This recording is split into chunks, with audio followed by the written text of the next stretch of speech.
Welcome back. So we have seen how we create the UI5 application with a plain metadata extension free, metadata annotations free OData service, and how we make OData calls, trigger the post call uh, by preparing the own customized payload. And also we have seen how the UI controls integrated or bound with the JSON model attributes, and also with the V2 OData model entity sets and properties. The main difference that we see here, the binding point of view, we have the relative binding, expression binding, and element binding. These are the three bindings we have at the UI level.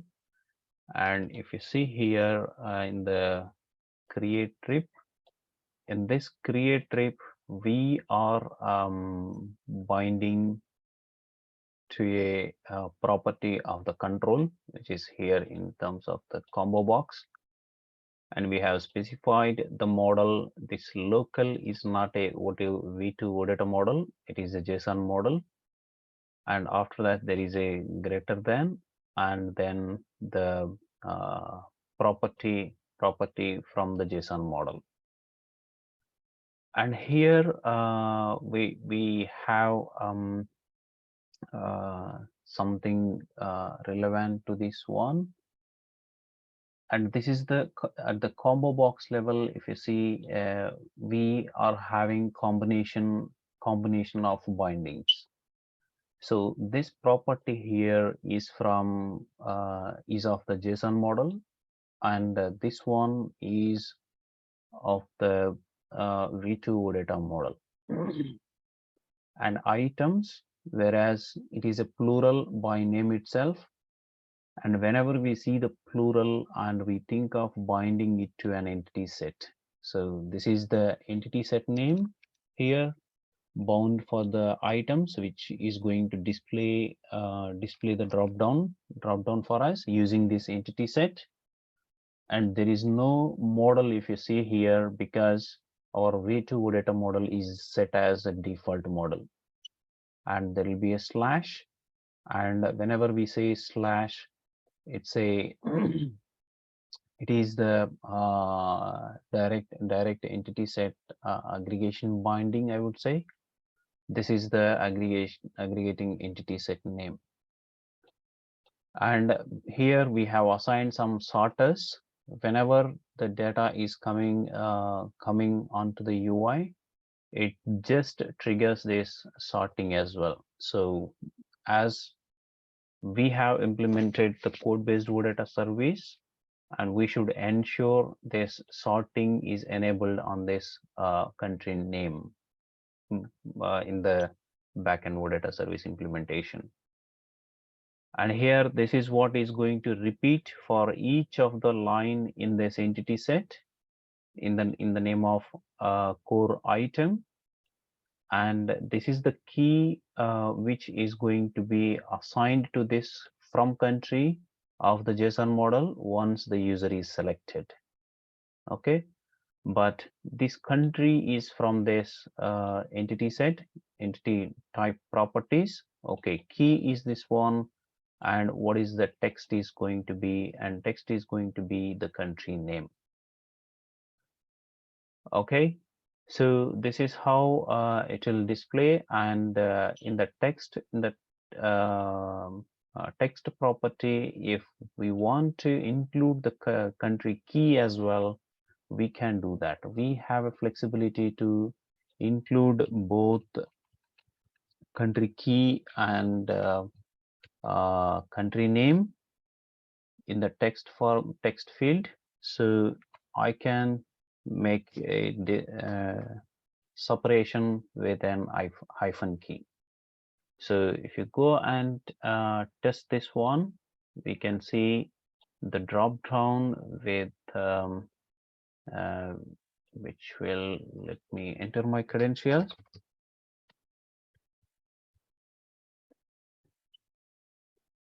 Okay, and let me go to create trip. And if you see in this one, right now I see my country key as well. Okay, so as soon as I type here, I get this United Kingdom. But whenever right now I have selected this GB is going to be assigned to this particular from country. So that is where we are getting the values into our create trip controller. Whenever we read this local model here, get model, local model, and get property into this OData, as the UI framework, whenever user chooses some value, it is assigning this data key onto the JSON model. That's why we are getting the data into our JavaScript function. So that is how we should see this.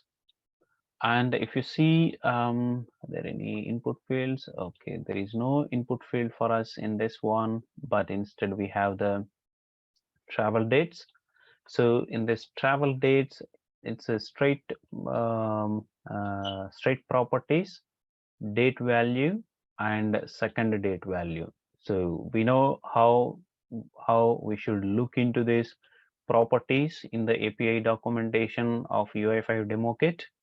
We will just look for this date range selection control API reference in the API documentation, and we pick up these properties and we make the binding of whatever the attribute we want, so that this value, whatever the user enters, the framework automatically assigns this value to this bound attribute on the model, on the respective model.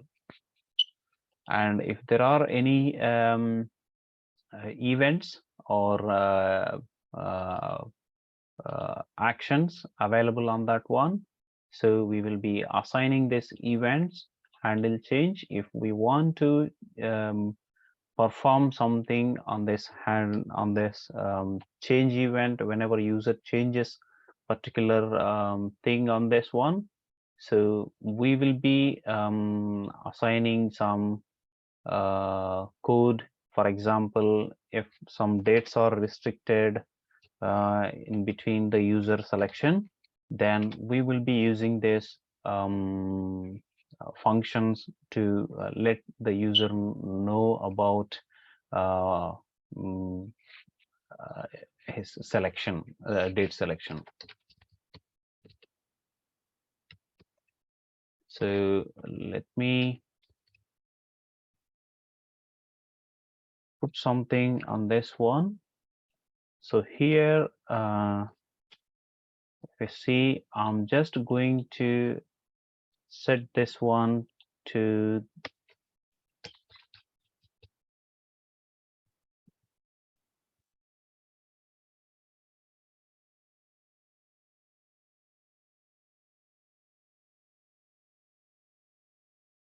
so I'm just going to set this status to green once user selects a date. Then I'm just going to assign something on this one. So it seems there is something error happening here. Let me look at this. If you see, there is some error happening. State is not a function. So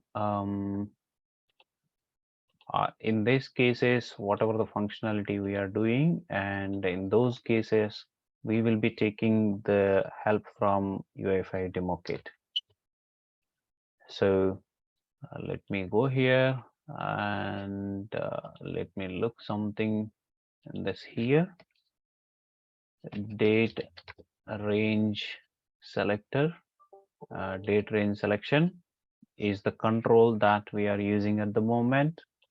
And let me go into the properties. So second value to, okay, so state is no more a property in this particular one. So that is the reason I'm not getting that state there. So as it is extended from this one, let me pick this one, look at this one at least. If we have state, nope, we don't have a state property at all available on this particular one. But if you look at this one, I'll just report something, some message like this. So let me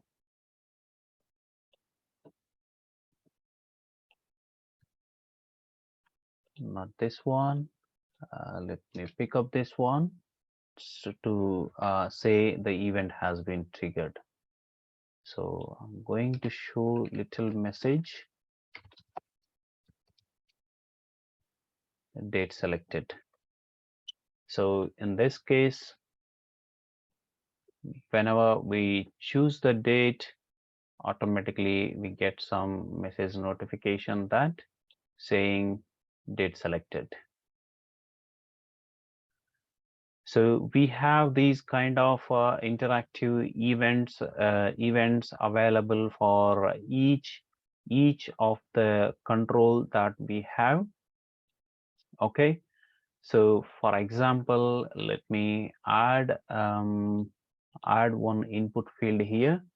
So for the input field, again, you can go to the samples and pick the input field from here. Okay, type for input, and in the input, let's come down and see the input here. Okay, so this is the input, and let me not this one, I don't want the assisted one at the moment. Let me okay, that's fine. So I'll choose this one. The library it has in the SAPUI.em, and this input, I'm just right away going to take this input as it is. So let me take this one and go here and place it here. And on the input, we might be needing to know or implement many things on this one. So I'll just leave this ID as it is, but here product, I'll say yeah, that's fine, no problem. So here, this is the placeholder property that we have, and if you don't want to look at this, you can straight away go into this API reference, and in the API reference you can type m.input, and you will see the input here. And in the input, you can see a lot of properties available in this input. And if you go here, autocomplete true. If you want to use this as a formatted one, so whatever the things deprecated, don't use them. Description, let me okay, so the maximum length, if you see this maximum length, we can implement the maximum length here as a property. So maximum length, I'll say 10 characters. Okay, and also we can say we can use the type. I think we already seen this type show clear icon, and this is available from 1.94. Our version is very less than that one. And in this case, I do not want to use this value help. Okay, so this is same like same like how it has been demonstrated in the samples. So we can look at that, and if we are looking to get the same functionality, and not that one, this one here. So if we want to get the same kind of thing available in our requirements, then we can go ahead and pick this one. But in this case, I don't want to use this one. Maximum length, value help, I don't want this. Again, suggestions also I don't want, but instead I will use the value property. So the value is a property on our input. So let me go here, input. If you look at this properties, value is going to be one of the property, and this value, this is one of the additional feature that we have, and we can use that one. Let me show you that one. If you don't see the properties, all the properties, just go to its main property here. I mean the extending class, the super class of it, that one. And if you see editable, enabled, all these properties have been listed down here.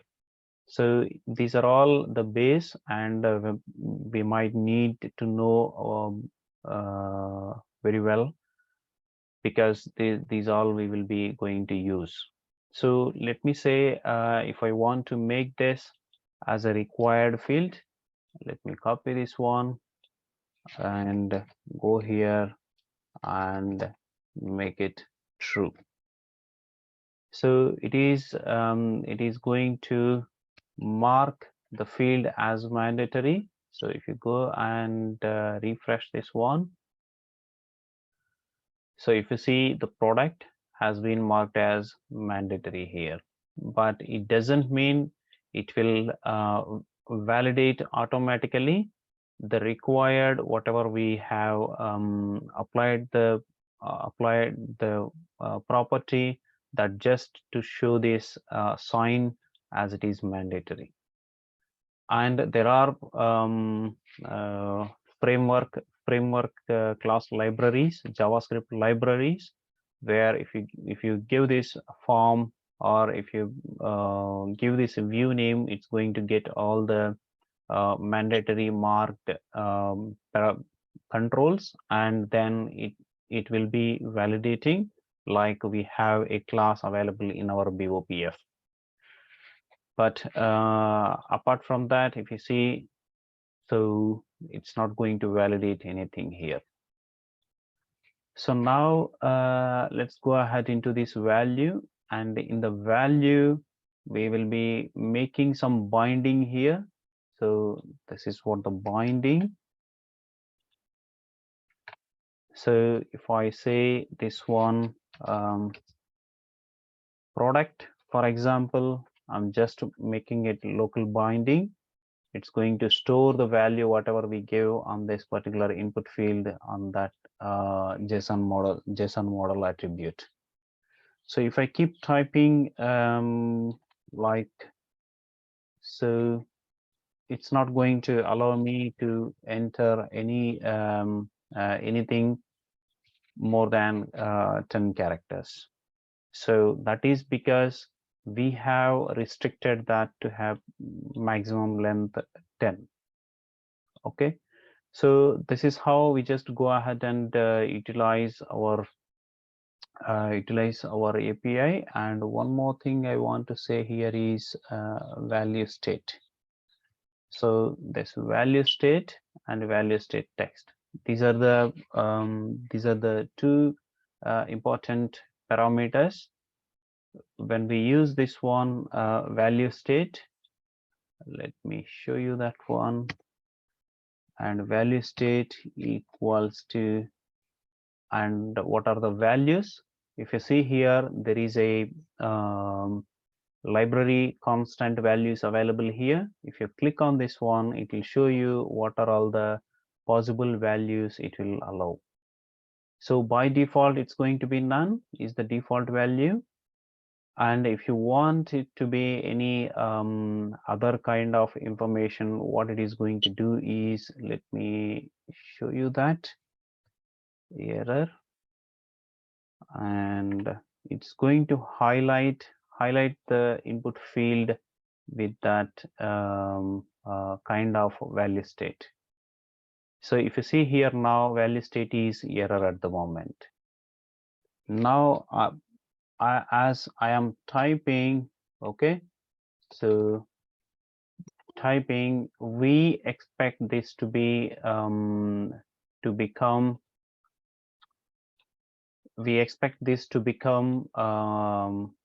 success input, right? So for that purpose, we have right now we are saying this as invalid entry, right? But the next property that we have here is value state and value state text. We have feasibility, we have a freedom to give our customized text. So whenever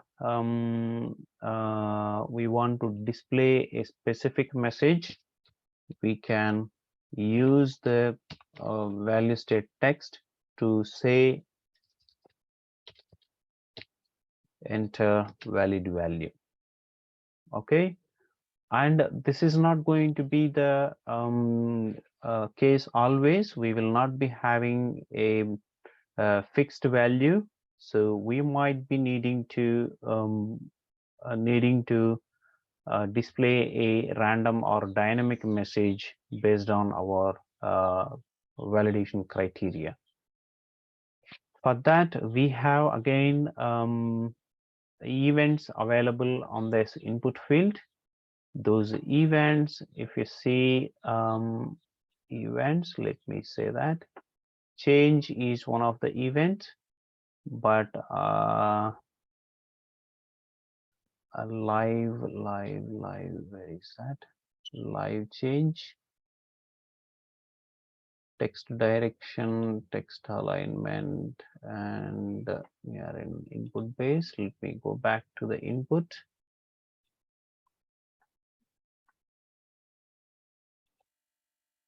Let me look at the input if that property is available there. Property,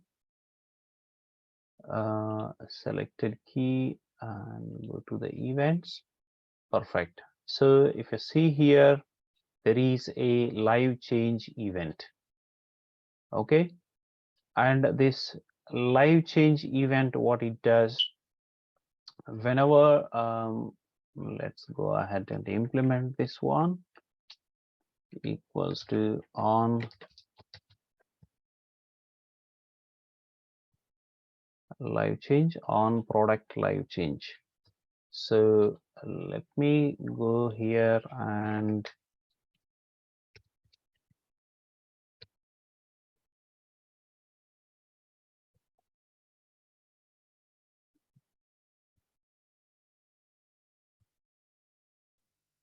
okay, so now whenever we start typing here, what this live change does is, for each key that we press on our keyboard, this event will be triggered.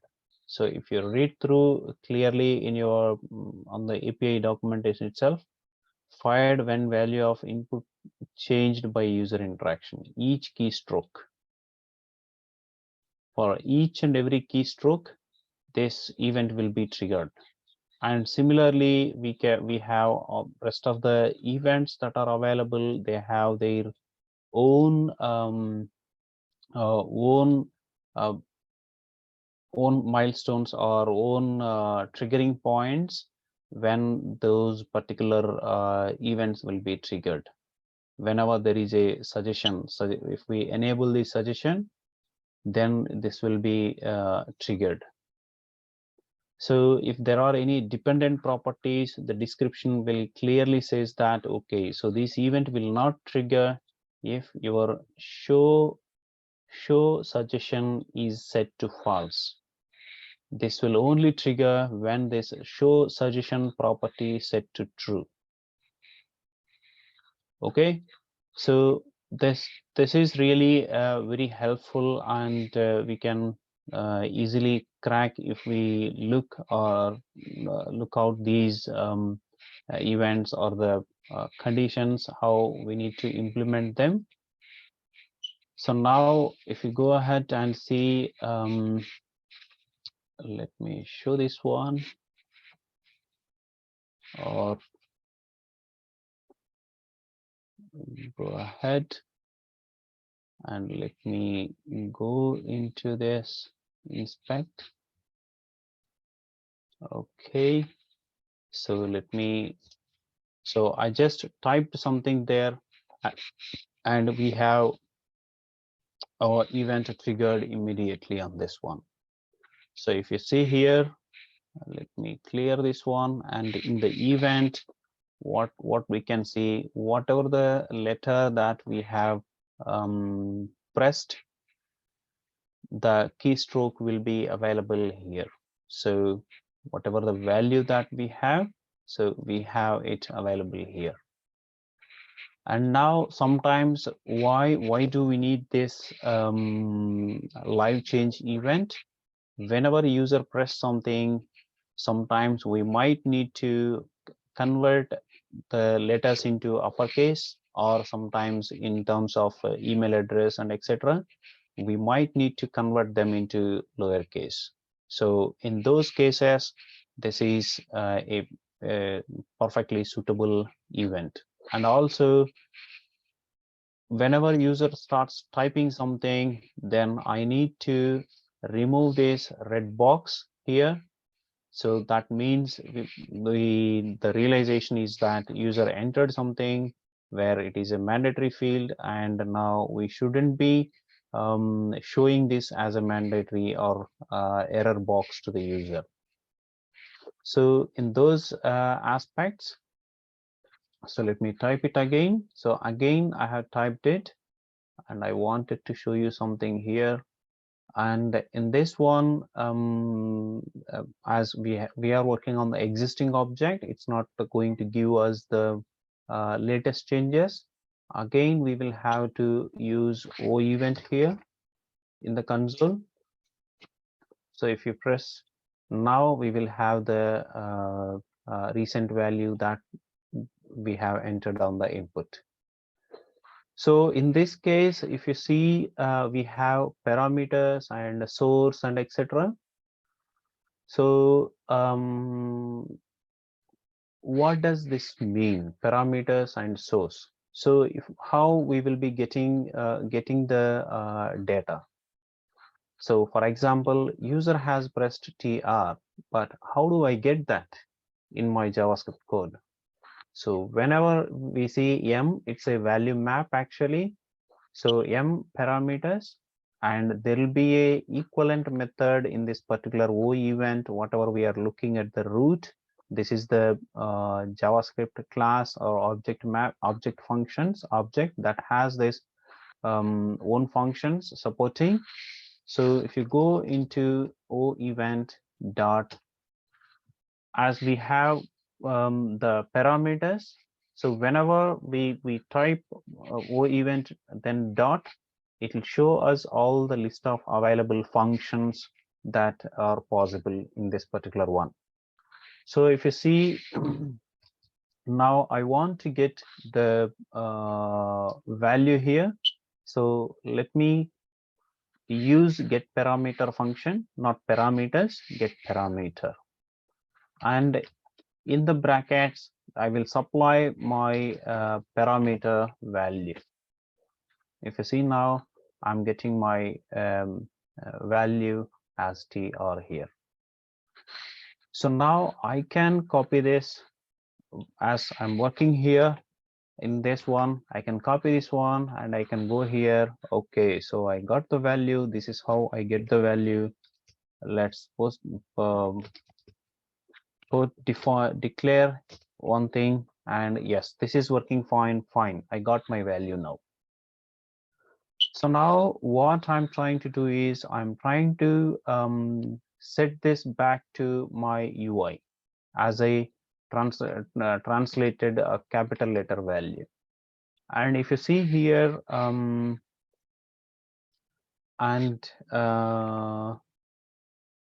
okay, so up and down arrows in this console will store our previous keys. Okay, so now how do we convert this to uppercase or lowercase, whatever? So that is where we will be taking help from JavaScript guides.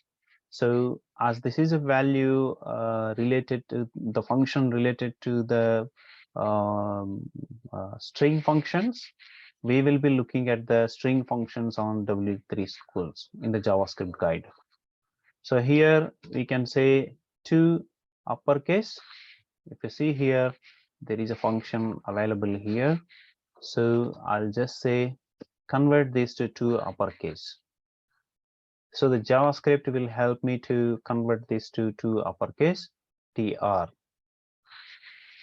So now again, apart from this parameters, we have a source here. So this source, whenever we implement a function based on a control, this event will have definitely a source. This source will tell us what is the source of that event. In our case, it is the input field. The input field will be supplied in the instance for us. Okay, so the whatever what is its ID and etc. Everything it will return us. So source, and if you see here, product input is the ID. And if you come here and look out the ID that we have given here, product input, this is the ID. In the HTML world, each and every control that, or each and every HTML tag that we create on our page, HTML page, they will have their unique identifiers created by default. So if we create one, that's fine, the framework will take that one. Otherwise, the framework will generate a random or dynamic ID for those UI elements or UI controls that doesn't have an ID assigned by the developer. So in this case, if you want to see that example, I'll show you that one. But before that, if we want to get this input field, let's type this one, o event dot get source. This is how we get our input field instance. So if we want to manipulate something dynamically on that particular input field, if we have that event triggered on that particular control, then we can implement a o event parameter onto that event JavaScript function and just call the method get source on that particular event provider. So now I have my input field available here. So now I can do anything I want on this input field. Whatever the methods here we see, now I am allowed to call any of these methods I want to use. For example, not that one, not a good example. So there is a set something or get. Okay, so if you want to get whatever its maximum length, for example, so now let me go here, and from this one I have my input field get maximum length, see 10. So I got 10. this value I have assigned in my XML view. But if I want to get that in my JavaScript controller, even I have feasibility to get this one. Okay, and this is because there is an event fired from this particular input, we are getting that. But what if there is no event triggered from this one? That is where our ID will come into picture. So in that case, we will get this ID, and we use this and get view dot by ID. This is the way we get any of the control that we want on the view. If you see here, I'm just getting this input, whatever we have got here. The same instance have been returned by the framework when I call this one. So this is a standalone way of getting the controls. So if we have such a requirement to get the IDs based on their controls based on their IDs, then that's fine. We can use this one. If we have any event attached to that particular control and we want to get the information from that event, then we will be looking at this event provider of that particular control, and we will be using the methods available in that one itself. So okay, that's fine. So now what I'm going to do, I am going to do use one of the method available here to suppress. Here if you see, if there is a value available, we can call this method to get the value.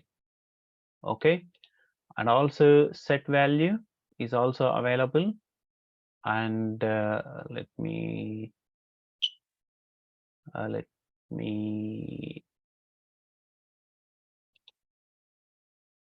look at that one. If you see here, we have set value method available, and there will be set value state as well.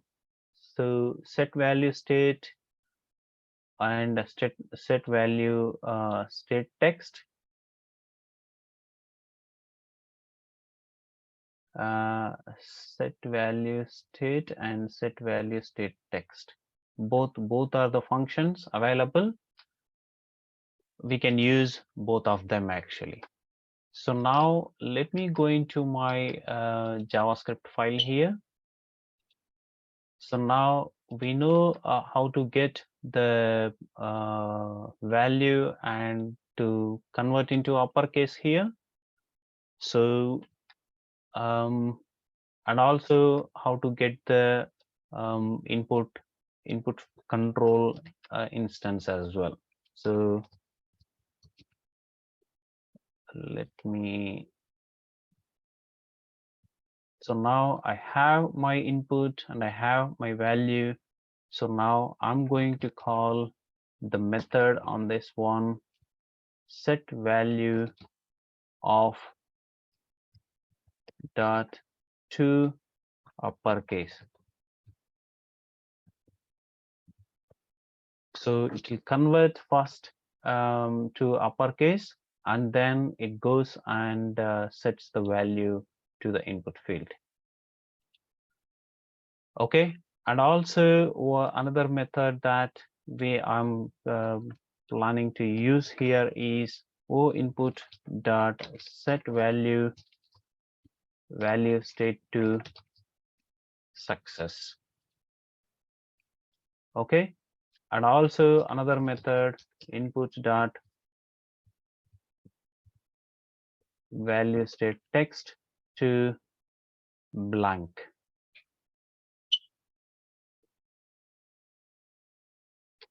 Or input correct. Okay, so let me go ahead and try this one. Let me refresh, and also Okay, that's fine. Let it be. And if I start typing, I came here, that's fine. Okay, so I see something here, function. So something going wrong. So in this case, let me go here. But if you see, the value state has been set to green. That is working fine, but translation is not working at the moment.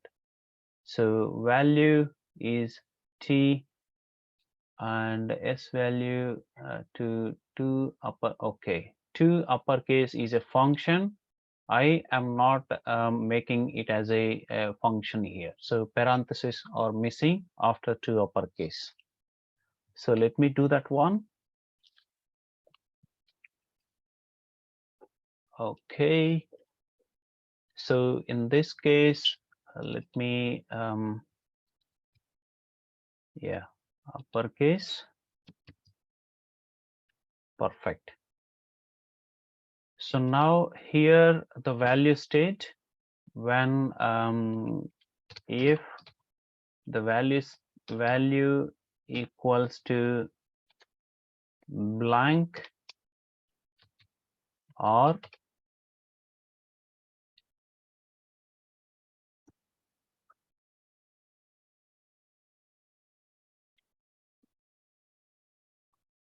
come on.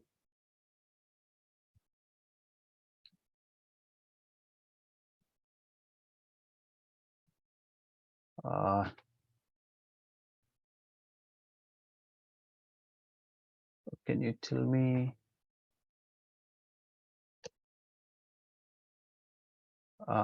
Can you tell me where is the pipe symbol in the India keyboard? Someone. Above enter. Forward slash. Sorry. Above the enter key. Enter key. Enter key. Above enter key, that means forward slash. No, above enter key is forward slash and shift we need to press. Shift, yeah, shift and forward slash.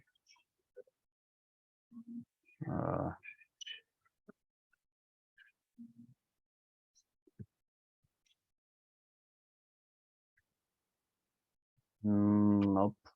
Okay.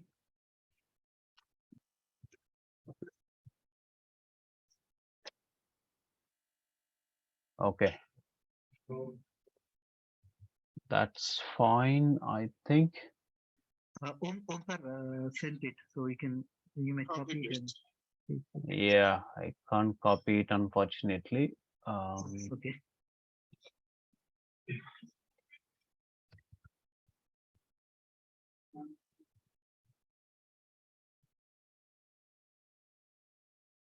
Yeah, I'm getting it from here. So yes, go on it, please.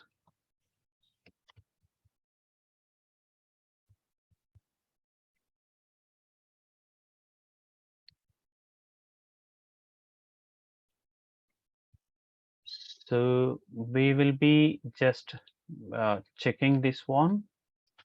If that is blank, or else if it is not blank, then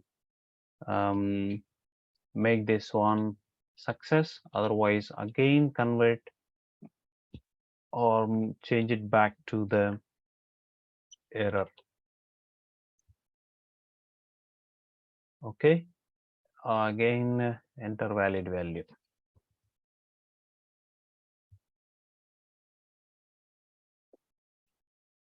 Okay. So null, or there is another value as well, but we don't want to do that. Perfect. So I change this to uppercase. That's fine. So let me refresh this one. And here I am typing and it's coming through. T. You see the value is not blank. It is coming here and it is success this case. So input is correct. Okay, it is also converted into the capital letter. And if I remove this one, it's going to fall under this criteria, and it's going to report the message again. So enter valid value. So this is how we use this input field. And also if something same on this select as well, as there is an event on change. So whenever user changes value, if that is having the correct value, or some different dependent values and etc., then we will be reporting accordingly. So we'll be setting the state of this field to error or success and etc. The usage of these events are going to be like this. And the live change is only available for this input field, and there is no other field that has the live change. And I mean, whenever we have the text fields, there are change events as well. So based on that, we will be implementing the logic accordingly. So that's fine. So when do we need to consider getting the input field by ID? So right now it's a cool that we have event live change event. That's fine. I'm just reporting this message, getting the input source in the method itself, in the event itself, by calling the get source method. But when do I need this to get the input field by ID?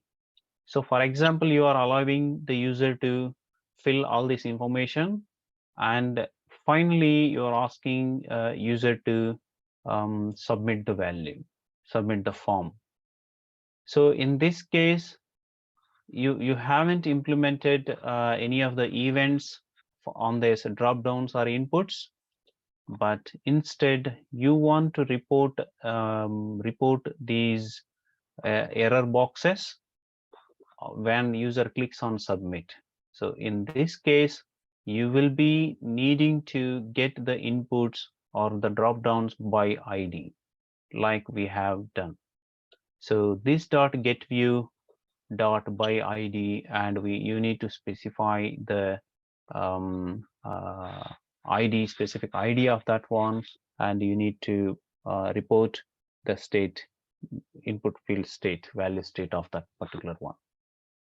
Okay, so this is the differentiation between these two. Whenever you have an event triggering, then you just go ahead and get the source and then proceed.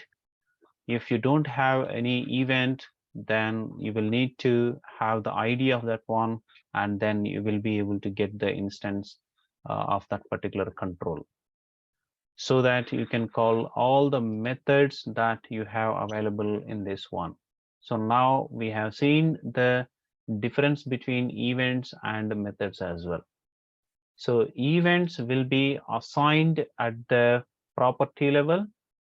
Whenever you create the control itself, then you will assign the event name here, and whereas this event name will be available in your controller, the same respective controller. But methods are not like that. So methods, if you have the input instance, then only you can call these methods. Okay, so whatever the list of methods that are available here, they can be called or used once you have your input instance. Okay, so that's good. And this suggestion aggregations again within the input field itself, and properties, they are the straightforward properties available here. And in this one, the aggregations, if you see here, so these aggregations are like the aggregations that follow as different control within the input itself. So input started here, input tag, and input ended here. And suggestion items are in between or within the input control scope itself. So if we reference anything like this, they are called aggregations. Okay, so like that we have many aggregations. So items, suggestion, columns, how many columns, and also the cardinality here. So whatever the allowed times of usage is going to be specified in this particular section, the cardinality here. Okay, that's fine. So now yeah, this is another important thing that I wanted to tell you. So now here itself, I think we can bind some, we can build some dependency. Whenever from country is chosen, then enable state from. And whenever to country is chosen, then enable state to. If we let's try how they can be achieved. So for both of them, we will be dealing in different way. The first one, we will go ahead and do it with the binding. Okay, and second one, we go with the ID here. So we just get this control by ID, and then we set the read-only editable field, editable property dynamically. So now let's go ahead and implement from country event, whatever it is. So let's go and see from country, what is the control it is. The combo box is the control. And did we assign any event for this one? So we haven't assigned any event, but let me see. Here we have defaulted to GB. Let me remove this one because we are going to implement the logic. So that's fine. So now combo box, let's go here and look for m dot combo box. So combo box, go into the combo box, get into the properties, sorry, events. What is the event? Let's see. Change is the event.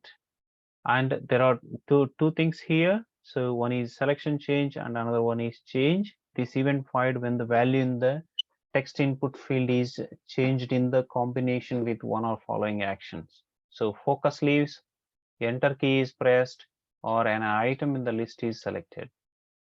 But this event has some different. So event is fired when the user types something that matches with an item in the list itself. So అక్కడ ఏమన్నా type చేసిన, sorry, if user types something, if it matches to any of the item that is in the drop down, then immediately this event will trigger. But we don't want this to happen. Okay, and this one, whenever user particularly selects, so matching to our third criteria here, item in the list is selected, then only we want to trigger some event. So let me go ahead and implement this change event here. So in this change, let me put change on from country select. So now, as a normal procedure, we go here and implement that function. Oh, event. Okay. So if we want to get the country that user has selected, and if we want to implement something based on those selected country, then also we can do that. because that is also one of the requirement for us. And in this one, where is that? Yeah, the states on this one should apply.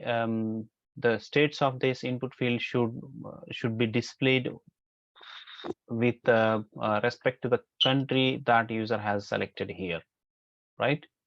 So we need to apply the filters whenever user chooses some country here. So that also we can see, but I'm not sure if our backend service has been implemented with that filter. Let me see that.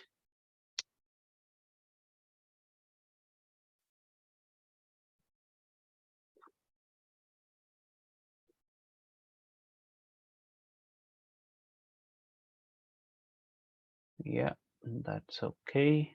And let me go into the DPC ext travel state value help get entity set. Okay, I think the filter has been implemented. Yeah, that's okay. Filter is implemented. Let me go ahead and look at that one.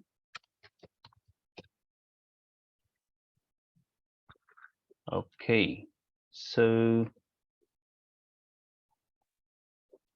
go here.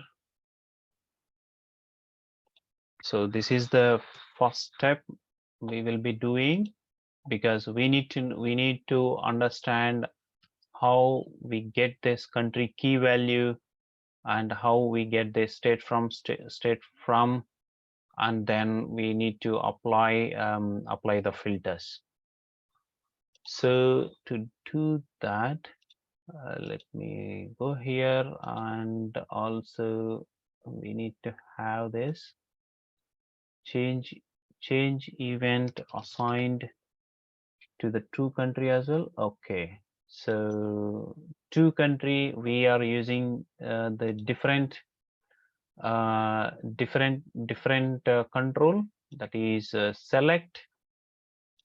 Let me go here and look the select control and look at the events. What is the event that we have on select? Yes, we have the change event on this again available.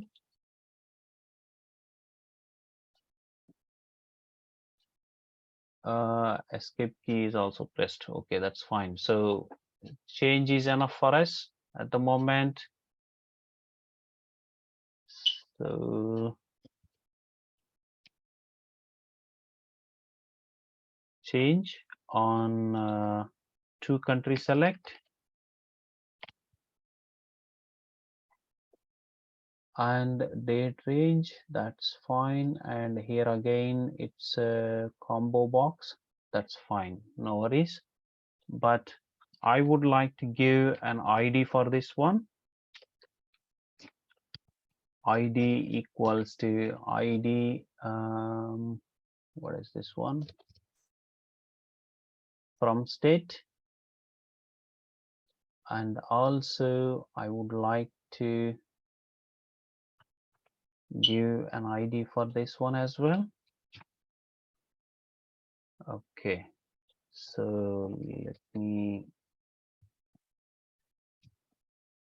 do this one, and here I'm going to remove this ID for from country, because we thought of implementing this in different way with a binding. So for that binding, I'm going here and I'm creating another attribute here, enable to state. By default I'm going to make it false. So enable to state, I'm going to bind this combo box, the from state. Let me go back to my combo box and look at the property, what we have for that one. So combo box, go to the properties. So look for editable or enable. There is no property, but let's go into the super class of this one, super control of this one, and get into the properties. And show, I think there is nothing, but extends combo for combo box text field, maximum width, again show button. There is no property, again it is extending to the input base. Let us go into the input base. If you see how SAP has built all these ones, so there is editable field. So let me make this editable, bind this editable field. Okay, editable equals to, now I'm going to make binding with my local model, and in the local model, let me pick this one, and let me enable to state. Okay, so perfect. So let me go ahead and refresh this page. So if you see, the state from has been disabled at the moment, and in the from country to country, the default value has gone. We have removed the default value on that one, and in the from country we can choose any of the value here. So let me choose, what is this? So this is because it's not loading all the line items, I think. So we have got this into the debugging at the moment, and the same way how we looked in the console. Let's get into the console, look in the O event, and see what are the things we are getting here. So if you see here, we are getting the value GB, United Kingdom, and etc. But in fact, we will be getting the selected key from the source. If you see here, GB is a selected key in the source. So this is how we just get, we will not be going to use the parameters available on the event. Instead, we are going to get the source, that is, we are going to get the combo box, and in the combo box we are going to use the get property method, and the property is going to be the selected key. So let's type that one here. Yep. Let me minimize this one. So O event dot get source dot get property of selected key. If you see, we have got GB here. So same thing, I'm going to copy and paste in my implementation. Where is that? Yes, from country.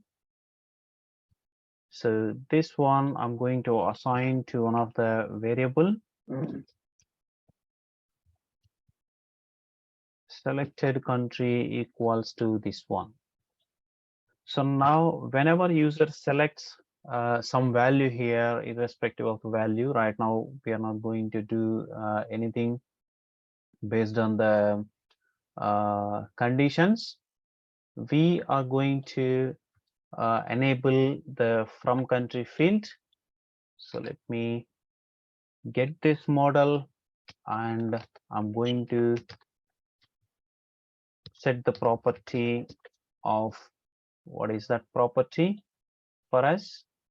The property is enable to state, and let me set this property, comma, and what is this? The value I'm going to set this as true. So I want to enable that property on the local model. That's perfect. So that step is done. But this one, we have got the selected country, and now we want to apply the filters filters on this country. So GB, for example, we have selected GB.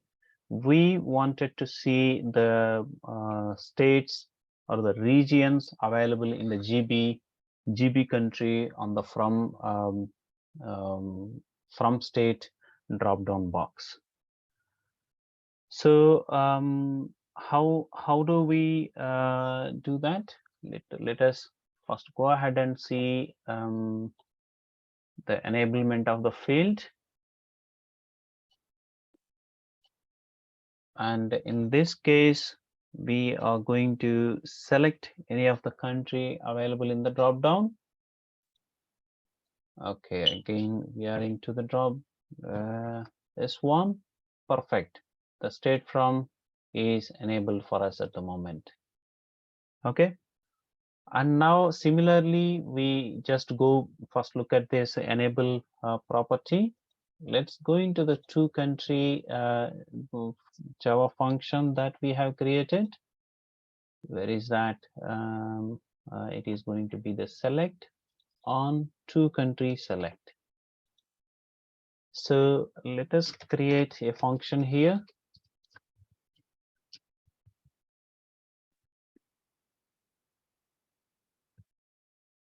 Okay, so now let's get into the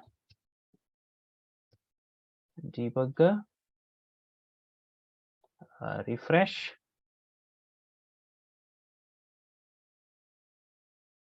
Let me, where is this? Okay, that one we already seen. And also, if you see by default, they say the input, the drop down is automatically editable, because we haven't bound anything, any attribute for its editable property. So let me choose any of the country here. So we have got into the debugging, and if you look at the O event, and in the O event, in this, as this is a select control, if you see here, we'll get the selected item, and in the selected item we have M properties. So that is why we just come into the console here. So we will be knowing, okay, how this is being, the event is being designed or structured based on the UI5 control. So now you see the clear difference between the combo box and the select. So combo box, it was different representation, and for select it is completely different representation. So in this case, we will be straight away using this get parameter method here. So O event dot get parameter, and in the get parameter, what is the value we are going to give here is selected item. Sorry, it's not items, it is item. So we have got the selected item here. In the selected item, again, we are going to use the get property method, and in the get property we are going to use key as a property, and we get this country key here. So let me go ahead and again use the get property, sorry, get parameter, I think, yeah.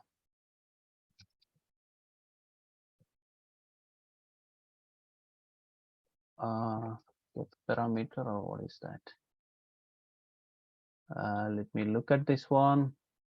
Okay, so it's property, it's not parameter, it is property. So let me use get property of what? It's key. Perfect. So if you see, we have got the country key now. So let me go ahead and use this, and the to country selected country equals to this one. So if you see, the way of getting the country key in this control is different, and in this control is different. How we are getting this value is, now we are seeing all those. So let me what is that? Okay,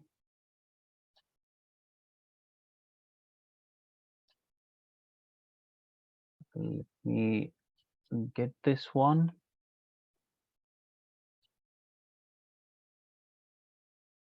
We need to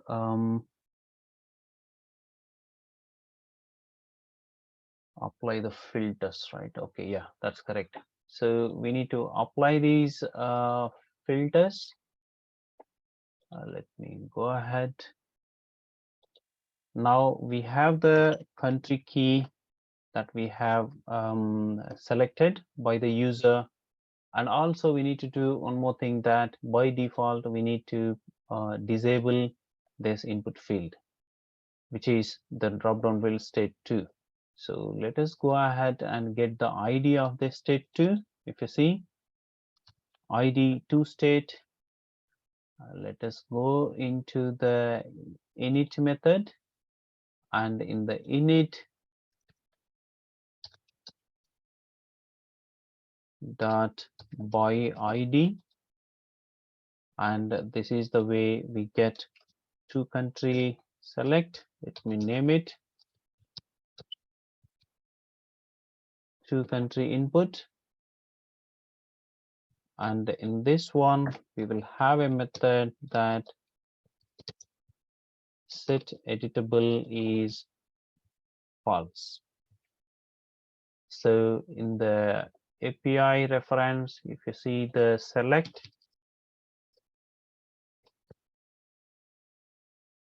so in the select, if you refer to the methods, or you can straight away find Control F. So what is that? Set editable. Set editable is the method, and in this method we'll be just passing the value here. Okay, so by default value is going to be true. If you want to make it false, we need to pass the value as false here. So I have made this editable false. Let us see now. So if you see, the state2 also made non-editable at the moment. The way we are doing for state from is different, and the way we are doing it for state2 is different. Okay, so now let me go ahead and see what I'm thinking. It would be good to introduce another way of binding to the state from and state2. That's what I'm thinking, so that we can we can introduce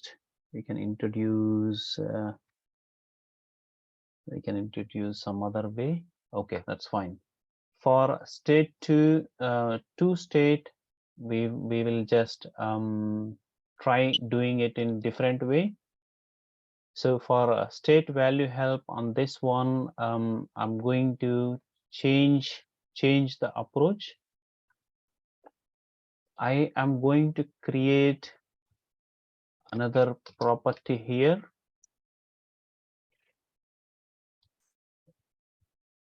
To state value help. I am going to make this as an array, empty array, and here I'm going to bind this entity set. But as we know, we are dealing this with the local model. I am going to apply the local model here. So in this case, I'll remove this sorter for this one. That's fine. Okay. And region, again, in this case, if you see, we are not going to use the slash here. This is called the relative binding. So whenever we assign the set of values, whatever the repeated elements, they just need the name from the model. They do not want to know the exact binding, because that is bound to already a endpoint. So these fields are not going to be the endpoint. They are inside this entity set, I mean the array. That is why we just need to specify a greater than, not the slash. So at this point, you might be ending up, if you give slash or something like that, you might be ending up with some errors. So be careful about your binding level here. That's fine. So now what I'm going to do on the to state value help, I am going to call OData OData v2 service, and I'm going to use the read method on the OData v2 v2 model, v2 OData model, OData model here.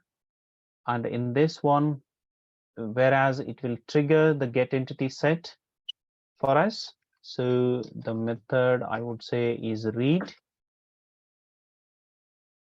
Read is the method, if you see. So I am going to use this read method with a path here. Okay. So let me go and do that in the to state.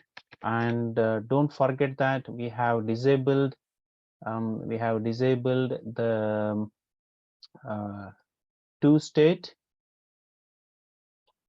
initially. Now at this place we are going to enable that one. Okay, let's make it true. But this true, again, we are going to do whenever there are states available. So in this case, I'm going to get the model equals to this dot get owner component dot get model. So this model is the v2 model that I'm going to get here. So in the v2 model, I'm going to use the method read here. Okay, so in the read, we need to give the entity set name here.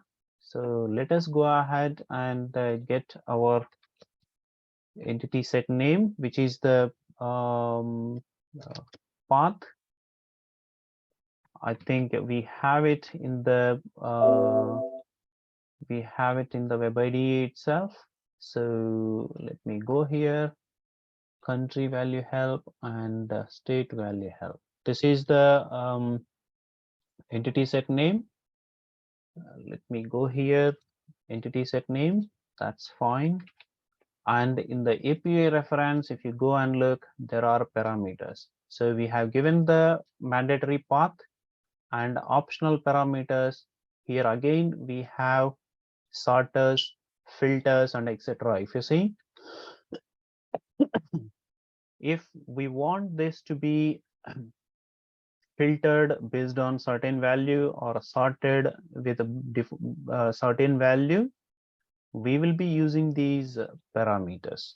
So because we have the sorting at the moment, the sorry, not the sorting, filters. I'm going to give the empty array at the moment, and we are not going to use sorters for now, or if we want, we can use the sorters as well. Okay, and not that one. Success, yes, of course we want to use the success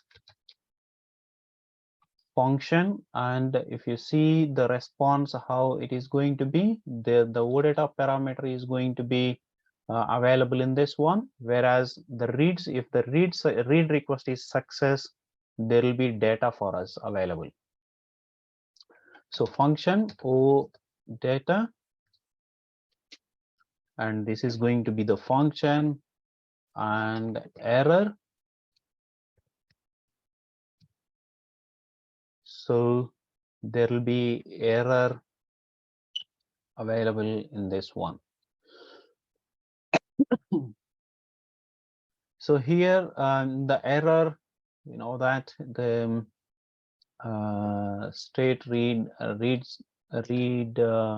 no state found or something, we can give the error message like no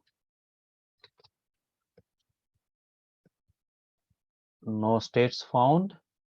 If we want, you can even use the key, selected country key, and show no states found for this country key.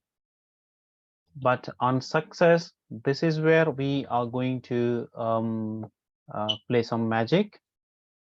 So we need to know how this success is coming, what is the format the data is coming. So let's see. I know what is the format the data is returned once we trigger a read call, but as a point of understanding, we will be just knowing how the format is, then we can handle that. So let me refresh it, and this is the to country. Let me look for, okay, so I can't okay, so something has already been triggered. Let me go ahead. Yes, debugging, it is successful. In the OData, we have results array, and in the results, we see 4,345 results. So this is the reason. It was not displaying all the records for us on the select. So it is if you look at the experience.sap.com select UI control, it will have some certain limit of entries where it can show at a time. Maybe it is 999 something, or whatever falls after that, they will not be shown. And if you see here why it is displaying all these number of packets and etc. So these many this has been triggered with these packages, like these pages. It will bring all the data, it will trigger the batch request and brings all the data together. Okay, so now we have the results, and in this results we have all these entries available, but there are no filters that we are applying on this um, on this OData. So actually our requirement is we have to trigger the read request with the filters. So okay, that's fine. Now we knew that it is going to return the data in the form of OData dot results, I guess. Yeah, yes, results. So this is the in this way we are getting the data. So now this is the place where we need to set the information. But before that, what we can do here is we can have some variable that equal to this. No. Okay, so this that variable we will be using here to get reference the controller. So how this, why do we need to use like this? Once a OData call has been made, then that will be completely turned into an asynchronous call. So if you could have observed, the control came here in the beginning. Then when I pressed enter, then the response, the OData call has been executed and the response came inside to our success call. So the lines whatever we have written here actually should execute once the model read request has been completed. If we think that the code has to be executed in this sequence, but what UI5 framework does, it will just keep this in the queue, okay, and completes execution of these lines, and it treats like this is the end of the module, and then bring the response whatever it gives. So then it comes here. So not only these two lines, whatever the number of lines left over, all those lines will be executed. Then finally the this read request will be responded, and the cursor will come into this success or failure, whatever it is. So that is the meaning of asynchronous. So if we find anything related to the asynchronous here, so there might be synchronous or asynchronous. We can make that asynchronous as false if we use Ajax syntaxes. So there is Ajax way of calling these requests as well.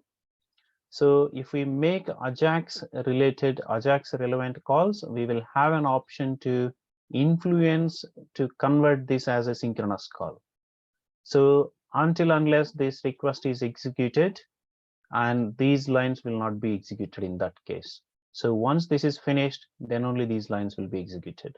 That's how the control we can implement using the Ajax calls. But most of the cases, knowing this one, we will not be utilizing Ajax calls. So this is the way we will be doing. So I will be moving these lines of code also into this block, into the success block. But initially, as we started to enable this one, I just left that as it is to demonstrate this asynchronous way. Okay.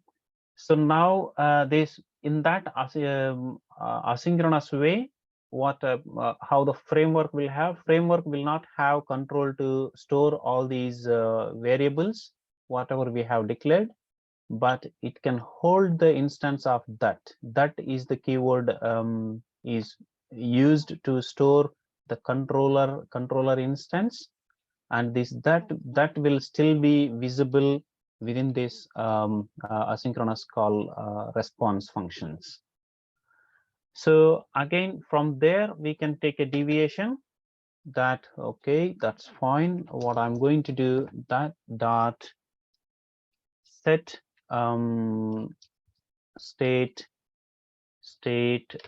values or bindings. So in this case, what we need the data that has been reported or returned from the OData service. So in this case, we do not need this. So we are just calling this function, and in this function, we are going to implement the logic here. So here, OData, we have the data, and I'm going to move this block also into the success block. Okay, and now here I'm going to where is this model, local model, and that is required. That's fine. Yeah, get local model and set property. I'm going to use the same, and in this case, set property is going to be my to state value help. Okay, so to state value help, and data is going to be this one. In place of true, I'm going to replace with this data. So I have set the value.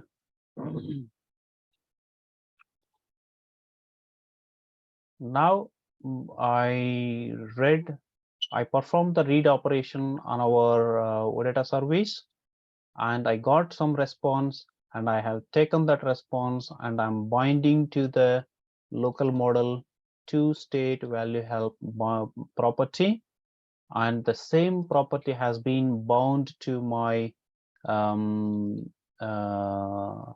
box here. If you see items path, and now I should see this response, the proper binding that has been implemented on my UI.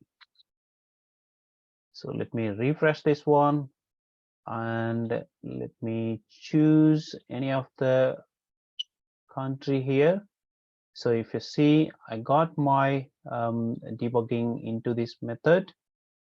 So I got all these 4-3. Anyway, we haven't performed any filtering at the moment. That's fine. So now once our binding is done, now as we know that this function is being called in the success response, we are straight away enabling the country input button here. So input data set. Perfect. The same result, but in a different way. If we don't have any direct binding, then we can perform read operation on the OData service, and we can take a diversion to the JSON model. So here, what we are doing, so we are reading the data from OData backend model, and we are binding or setting it to the local JSON model here. So the UI binding is with JSON model, not with the V2 model. But in this case, if you see here, this binding is with V2 OData model, and we are not there yet. But now let's go ahead and implement these filters. How we implement these filters? It's again a simple step. If we follow the API documentation here in this filters, if you see, there is something reference here, which is grayed out. It is sap.ui.model.filter. So unfortunately, there is no hyperlink for this one. So you see the square brackets there. That means they can be multiple number of filters. So in this case, we just copy this one and we paste it in the search. We get this model.filter here. So let's click on that one, and you will see in the instantiation we have some examples available here. How we instantiate or create the filter here. And this is the way we create new filter. And if there are multiple filters, and we will be including more filters, and if you follow this, we will see the filter, and in the filters we will be having the multiple filters here, if you see. And finally we will have this and condition here. So whether how you are planning this filter to be, whether and true or false. So if you say and is true, then this filter and this filter. So that is how it's going to consolidate the filters list. If you say false, and this is going to be converted as or condition. Okay, so this is the only thing. But let's say let's go ahead and create our filter. So in our case we have only one filter, so we are going to apply with the country filter. Let me copy this new filter and go into here. So before this, let me prepare the filter for us. So here this new filter, this filter keyword here, that is not exist in our libraries, because we have two options to create them. We can create like this. If you see, this is the way how we create new sap.ui.model.filter, or we can add this library in our controller, mandatory libraries here. So this is going to be the controller library, controller namespace, if we want to say. And here this has to be in the sequence. First it is the controller, and then it's going to be the filter. So I'm going to give the name as filter, as it has given in the example. So now we have the new filter. So this filter is not something is predefined, which is again coming from this library here. Okay, don't forget. And if you don't want to use this one, then you can straight away go into your alternate approach, whereas you can straight away create like this. You can use this new sap.ui.model.filter. Then you do not need to define your library on the top here, ui.define. So yeah, that's fine. And let me look at it, what is saying. Okay, so there is some error. This is an extra part, I think. That's fine. So here we have filter operator again. Again, it's the same. We have a library there. In the library here, we have the filter operator. There are the constants library, which is available. We can go ahead and add this library as well. Or if you don't want to add that as a library, you can straight away come here and use the standard SAP constants library like this. So ui.model.filter operator dot. Okay, and if you press Control space, it will give you all the available operators that are built into this constants one. So in this case, it's going to be equals, and the path is going to be, what is the path here for us? in the value help dialog, I mean the OData service entity set. So let me go into the entity type here, state value help, and look for this one. And what is the field that we are going to apply the filter? In this case, it's going to be the country. So let's place this country as a field, as a path. Operator is going to be equals and value 1. So this is same thing like our low and high values in our range tables. So in this case, we have only value 1. Let's substitute our selected country in the value 1 here. So we do not want to use the value 2. That's absolutely fine. So this new filter is returning something. We have to take this into our filters.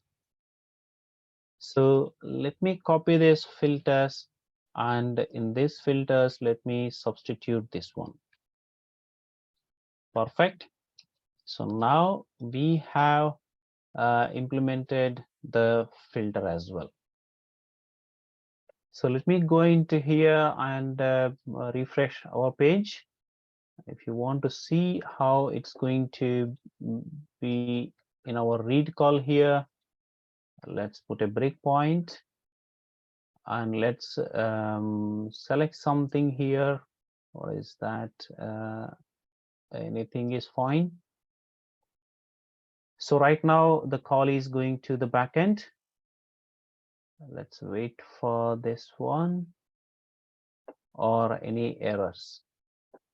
Let me see for the errors. There are some errors. What is the error? Reading S path. So cannot read properties of undefined reading S path. So create filter parameters. So in this one, there is some error. The path is not going to be okay. So let me look at the example here. It's going to be price path. It's the same.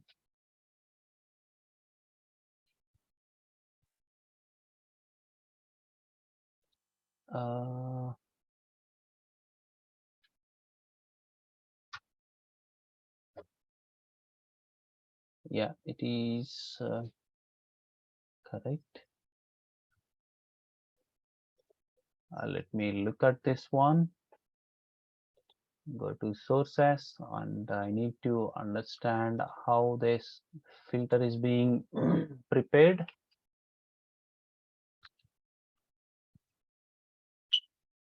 So let me change the country and see how this filter has been prepared.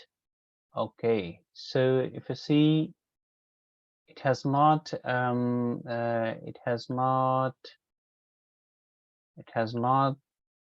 returned any of the filters.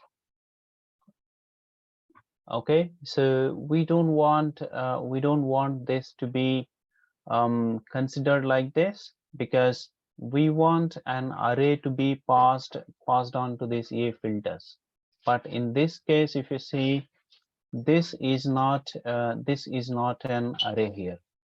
So this is going straight as a JSON object. So for this one, how we need to do? So we will be having a array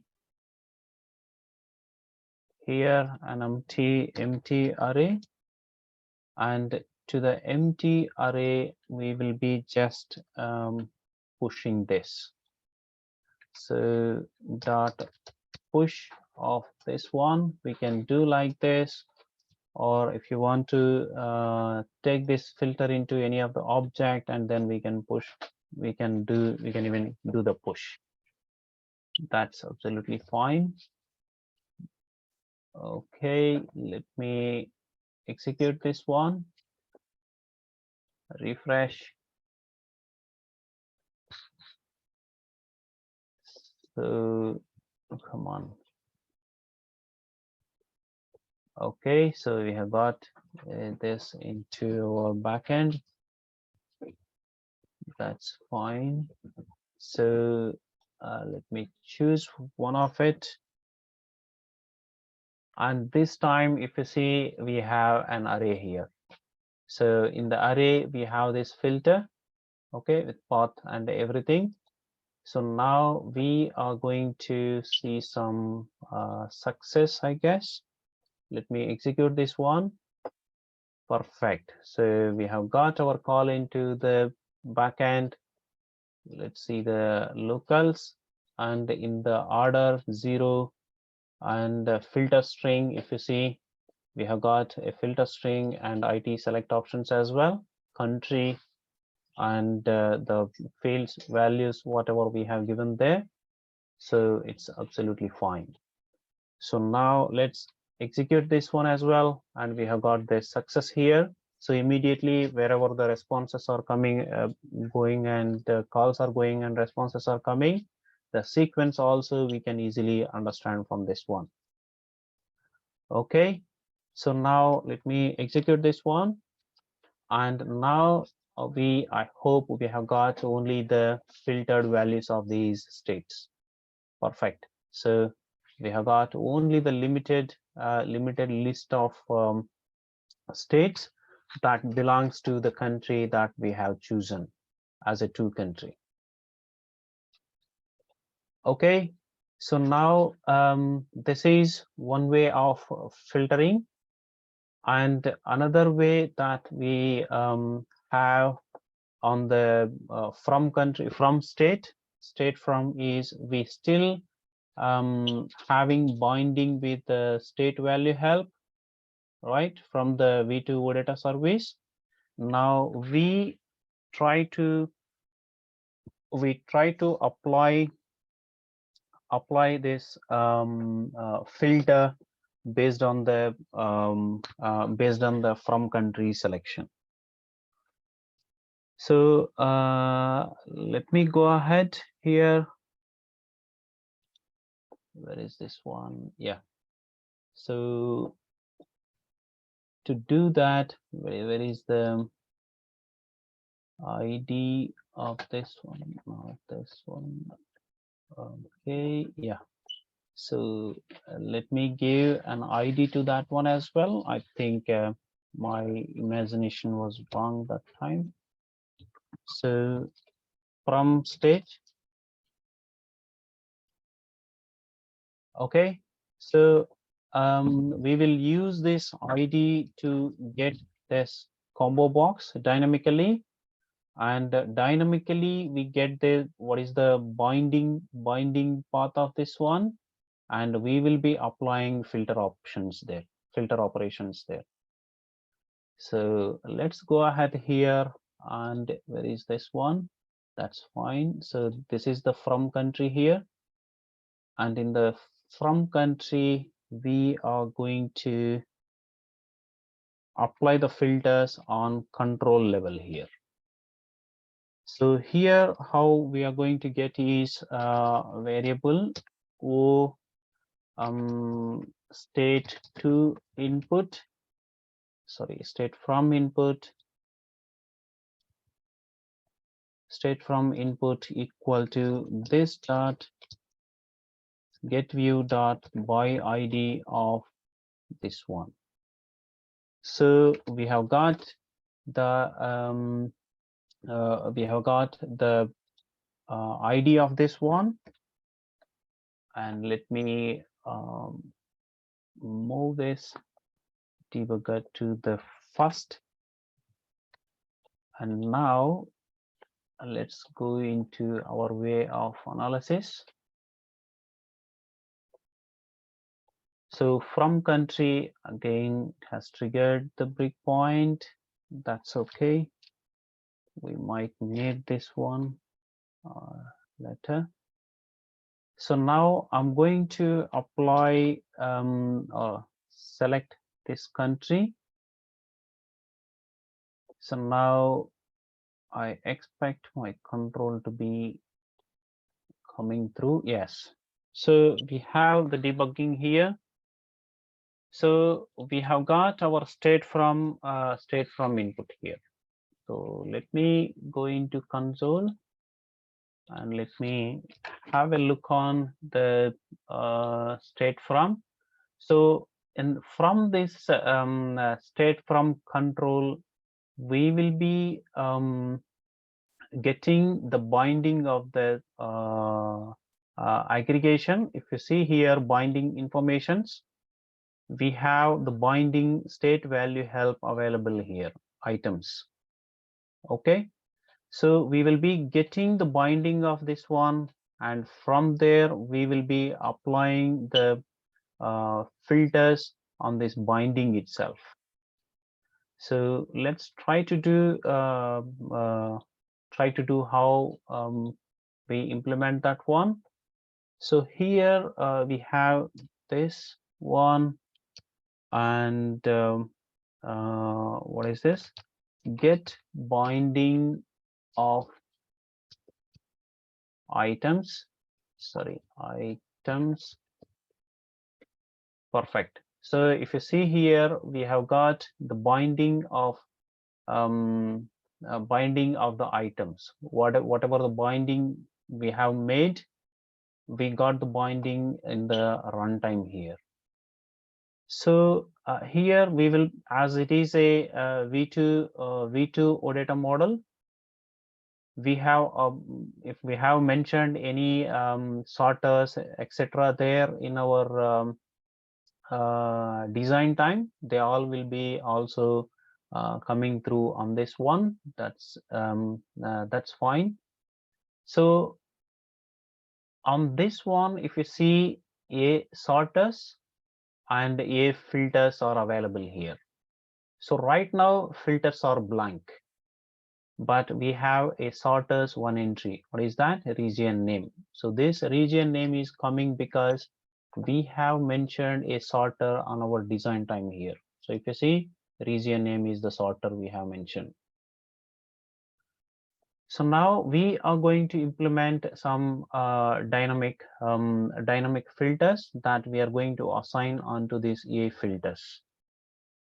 So this EA filters, let me go ahead and it's the same way that we have created filter for our to country. Let me copy this one here. So a filters, and yes, we have filters now, and selected country. Yes, this selected country has been assigned and equals to, that's perfectly all right. And on this one, what we are going to do is, so dot, we are going to assign yeah, okay, this is the context. No, sorry. So we have got this binding. On this one, we have to assign the filters. So that is correct. So we have got the binding of these items. Let me say this is our binding context, or items binding, whatever the naming that we follow, that's fine. So on this one, I will be applying the filters. So how we apply, I just copy this parameter name here, and I assign the filters as a filters.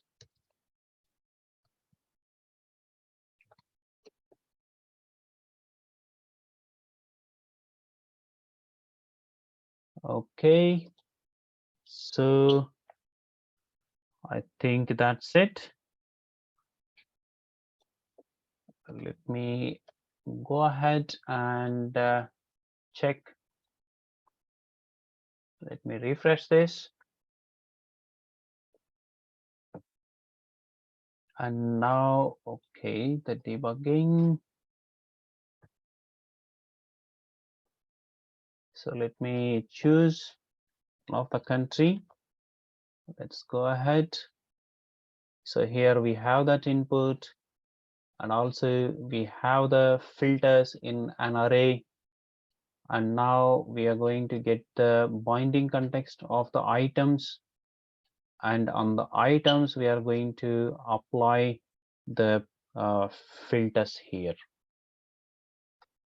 So now we have the state from also enabled.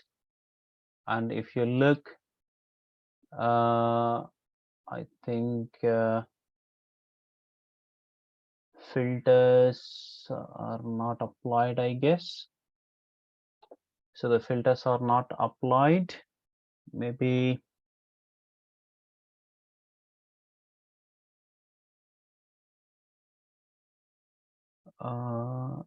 yes, that is correct.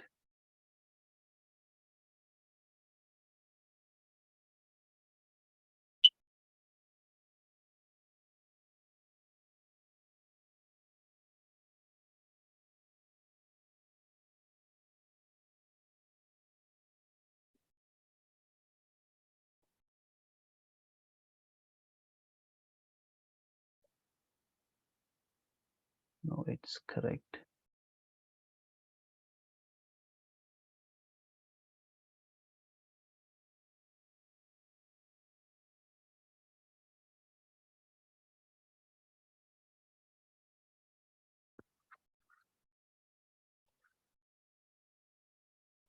Come on.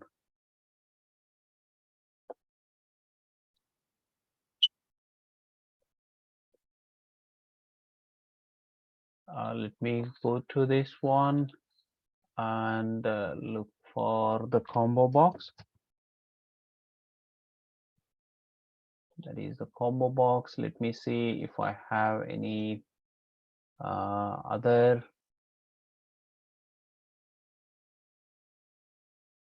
items. And in the items, any methods, set filters or something. So if there are any set filters, okay, so there are no set filter methods.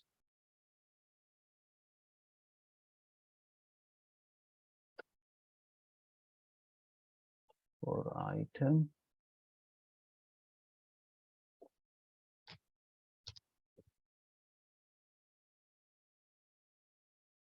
Okay, drop down list for selecting and filtering values.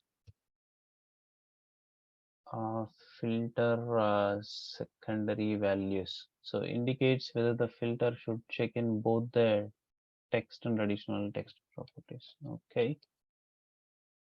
not that one.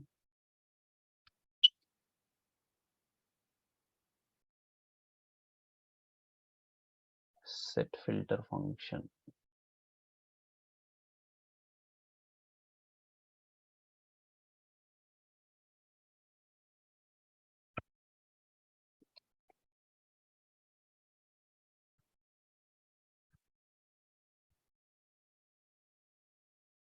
Okay, that's anyway, that's fine.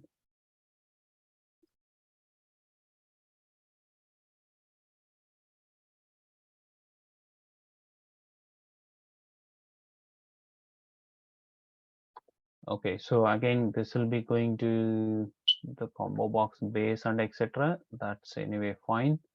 So usually we will be just applying the filter on this particular OData model.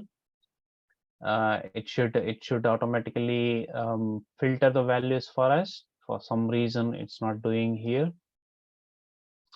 So you'll be getting these items of that particular drop down combo box, and we will be just applying the filters on that one.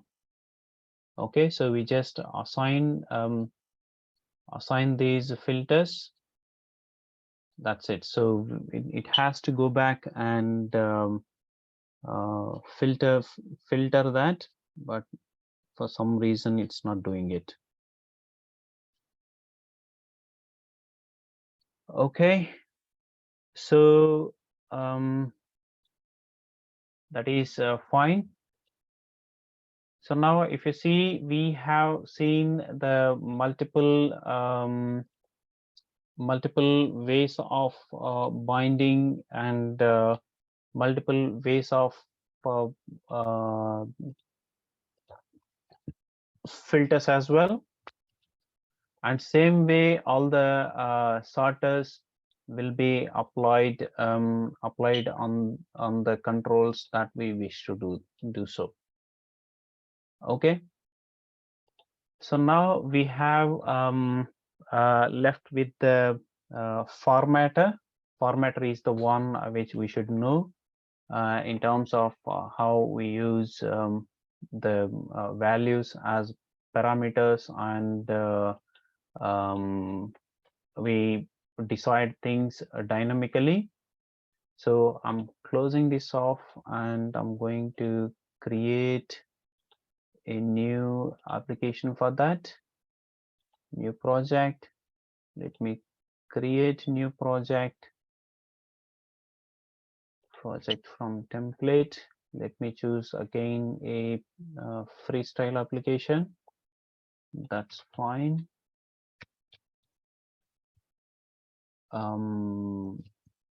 Formatters.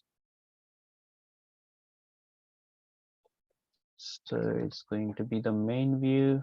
Next, and finish it. So we have the main view here created, and in this one again we are going to use the same model, same OData service that we have used in our last project. So let me go ahead and pick that OData service name, and this is the OData service name. Let me create the data source first. Let me create backend system,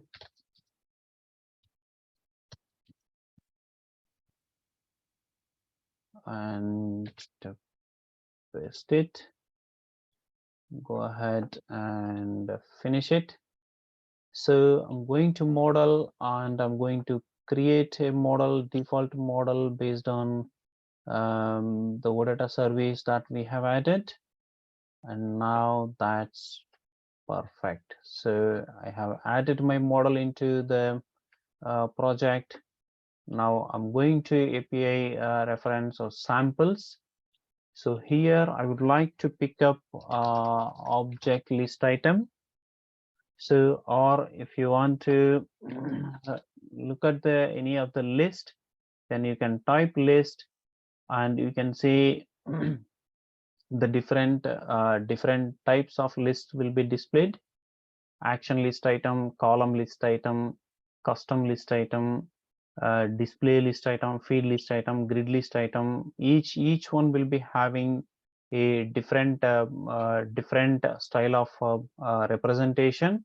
So in this one, I'm just going to pick up this object list item. And in the object list item, you see we have some different styling available here. Okay, so whereas there will be a formatters used on this particular list item, it is again, it's going to be like the tabular way of display, but the display will be very nice in this particular one. So if you look at the code of this one, so we will have the list here, which is the SAP m.list, and I'm going to take the entire list. I'm going to paste use it in our project. So items, and this items is going to be our entity set. What is that? What is our entity set? I'm going to use my travel header as entity set. So travel header is going to be my entity set.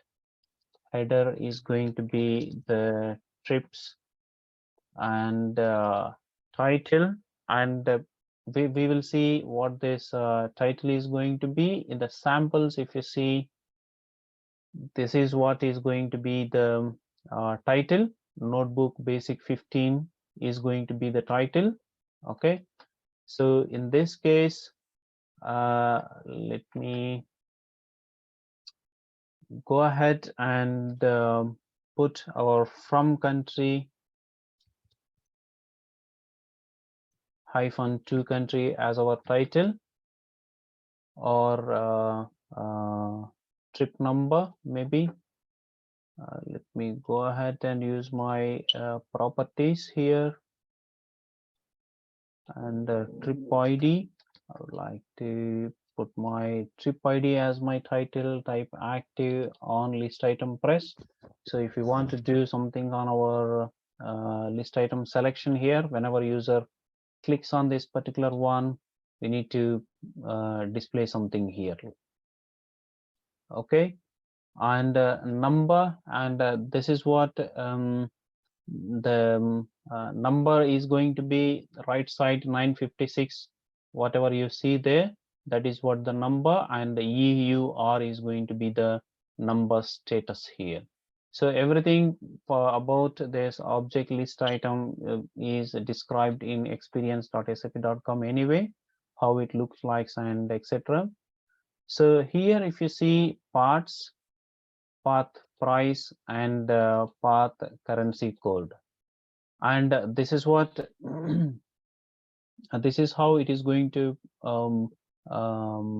describe if it is any of the reference type, if it is a unit or currency.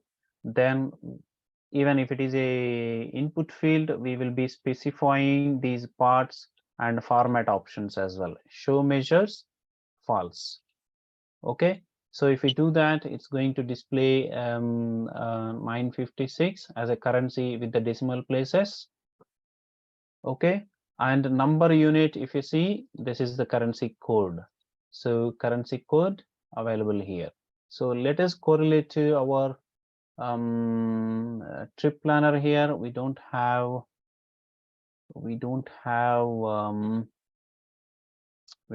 the amount on our header. Let me think what we can bring on here. Maybe we can from country to country, and we can display the trip status, and here what we can display there, or trip status, state from state to. Okay. Okay, so in the number place, let me bind a straightforward property, that from date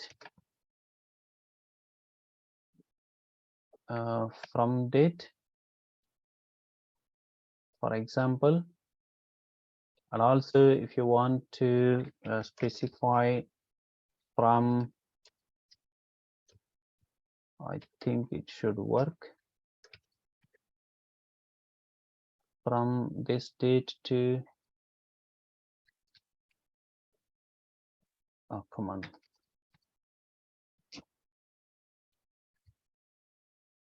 to, or is this to date?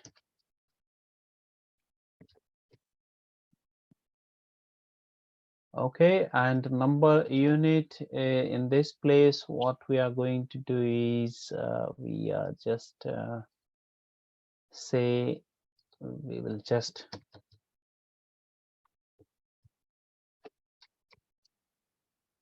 this, let's say, and first status, object status, we are going to display here. So here the first status is, what is the status field we have here? Trip status, I think, yeah. So let me use this trip status, and also path is going to be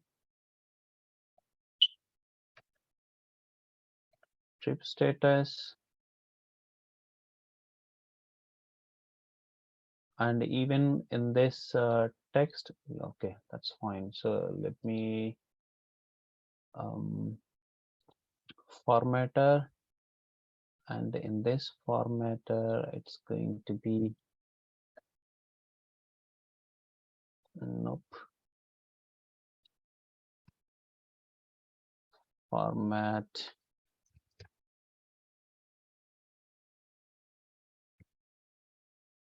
status, okay, and object attribute, whatever we see at the left side here, they are going to be the attributes here, 4.2 kg and etc. So object attribute, weight and measure, that's okay. What we have here, created on and created by. Let me created on and created by, and another attribute what I'm going to say is approver. Approver is going to be the trip approver. I think there is no approver at the moment. Instead, let me say international travel.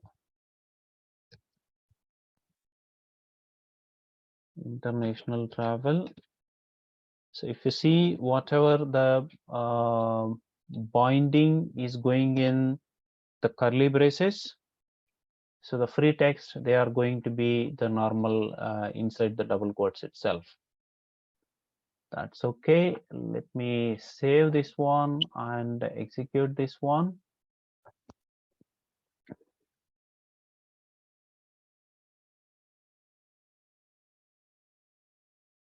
And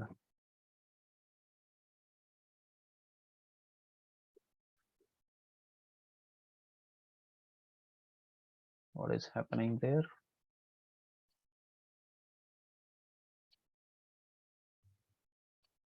So there seems errors. So validate property, yes is not type of string, expected value state here. So in this case, let me trip status, the formatter. I'm going to remove this property for a while to avoid the errors. And let me execute, refresh. Still we see some errors. Where is this one? We don't have anywhere state.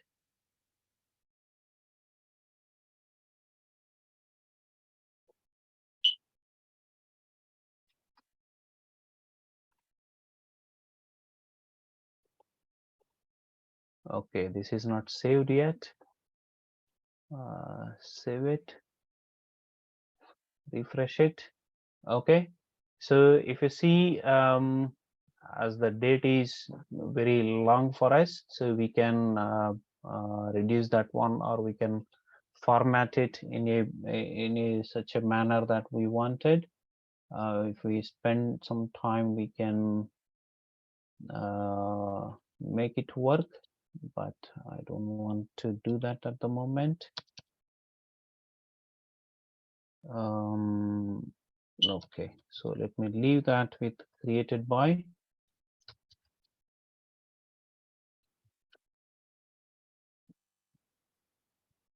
Created by and from date and to date. Number is going to be the field, or is that field, state from and state to, for example. Let me say from and state to. Okay, so let me save this one and execute, refresh. Perfect. So if you see now, we have some decent format available here, but here we see international travel is true. International travel is true, but true, I think it may not be the meaningful meaningful word. And also the status that we see, the trip status is yes. So user definitely won't be understanding what the status yes is.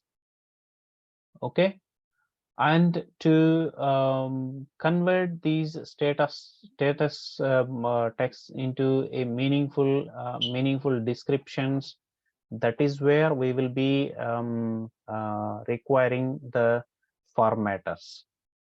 What this formatter does, for the formatter, there will be a JavaScript function available, and that function will be called for each and every row, and gets back the functionality what we build in that particular one.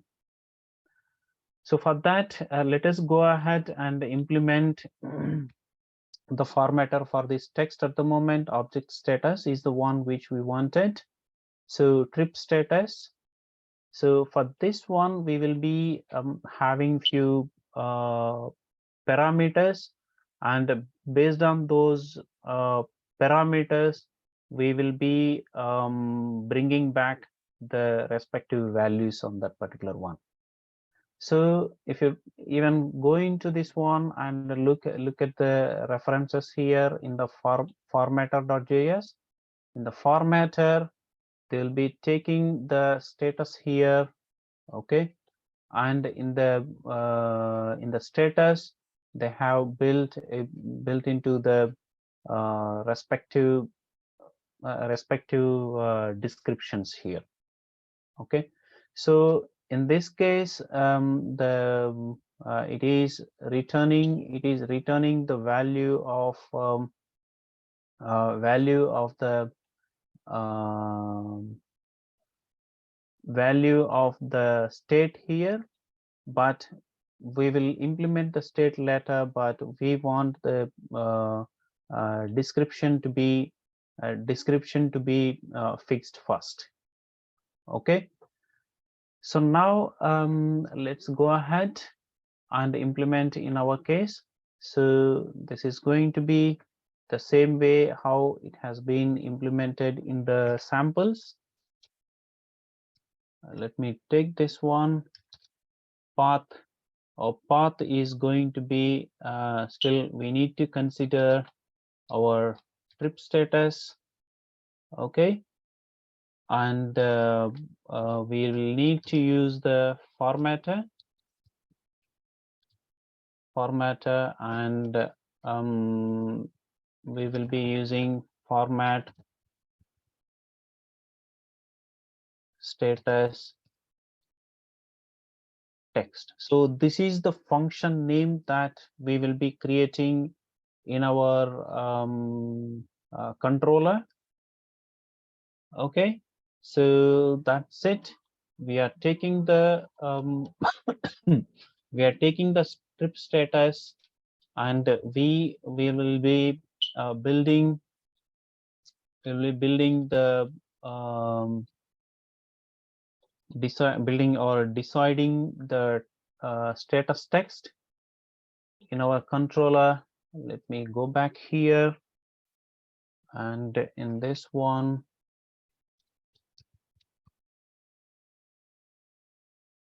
function of or trip status,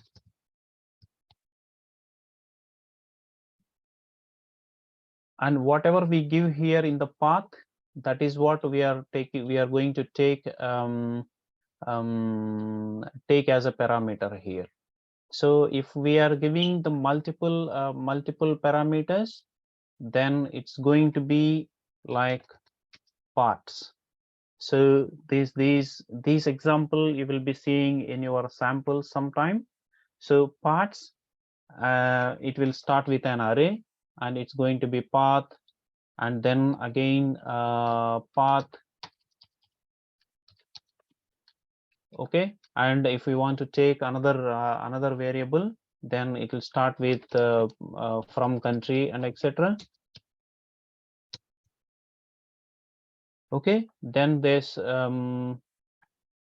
parts will be finished. Okay, and here whenever you create your function, you will be taking two parameters here, trip status and from country, like this. Okay, so how many parameters you will be using in your formatting structure? Those many parameters you will be defining or declaring in your JavaScript function as well. So that's fine.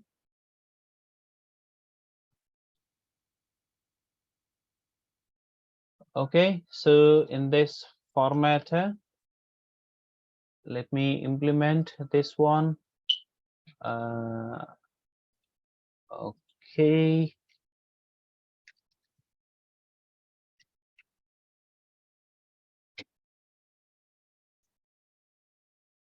So the shortcut keys are not working here. Let me go ahead and okay, so this one, that's fine.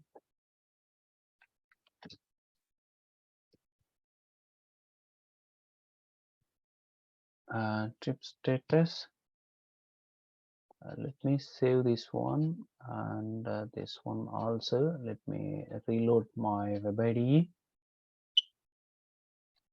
so that I can get. Okay. So, okay.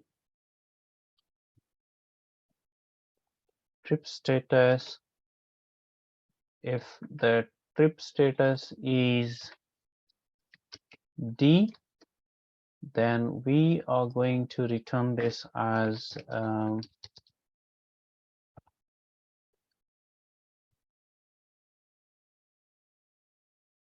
so we are going to define this as status equal to draft,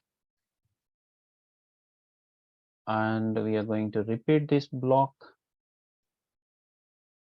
So if we have this kind of information already, this description already available in our OData service, then we will not be needing to do this one. Okay, and what is this? Completed, and P, I guess. So this one is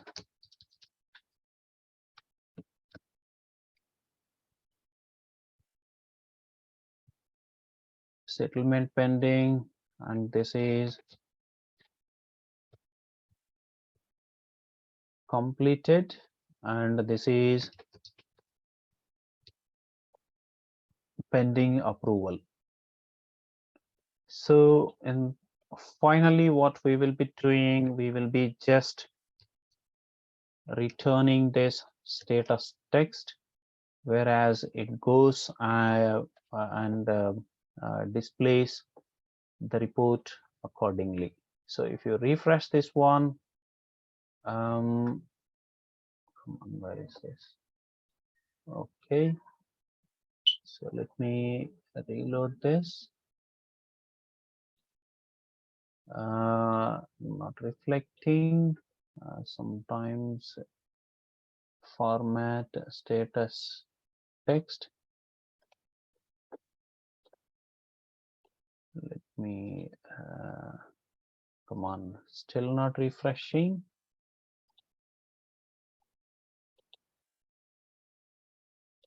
Format status text, which is correct.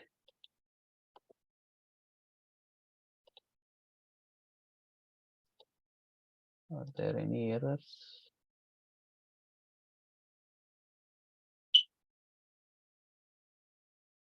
Oh, sorry, from matter. It's not a from matter. It's going to be formatter. It's a spelling mistake. Let me look at this one, and now I need to change this one to dot to reference to the self controller. Let me look at this now, and if you see now, the status has been described as a meaningful description here. So whatever has been with D, they all converted as draft, and whatever C completed, everything has been converted into meaningful descriptions right now. Okay. And similarly, the state, whatever we see here, the state is going to represent something to the user. Let me go ahead and implement this state formatter as well. And in this case also, I'm going to take this trip status and I'm going to implement the formatter as trip status state. So let me go into my controller and do it here. So I'm going to take the same code from here. So if it is a draft, I'm going to display this as none. And if it is settlement pending, warning.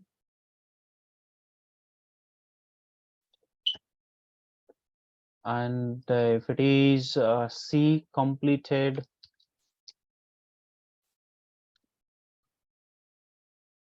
success, pending for approval is going to be the error. Okay, and if it is in draft, let me change this to information. Okay, so the state is going to be, if you see now, the descriptions have been changed into different colors. There is some spelling mistake again, maybe. Warning information, that is correct.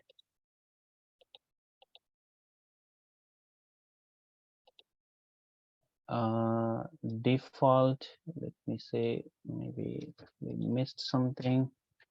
Default is going to be none. Okay, so if there are any errors in the formatter,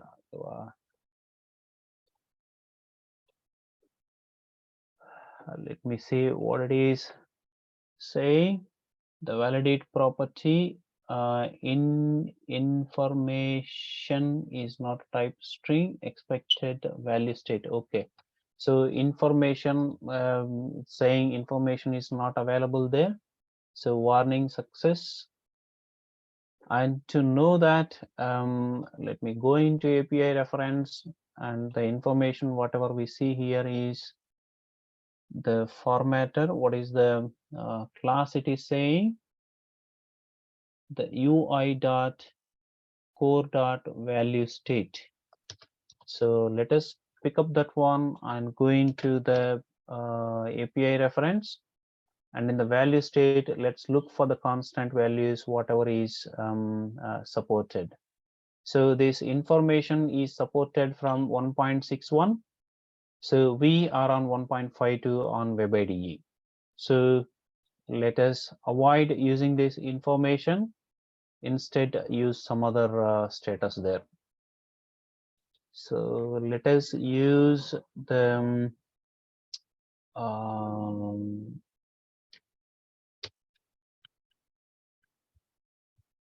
error, and let's refresh. And now you see the color of the text has been changed into the respective state here. Okay, so this is how the formatter works. And also we have the highlighter available in this object list item. And if you see in the API reference, the API reference, what is this? Object list item. So if you go into the properties of this one, you will see a highlighter property here.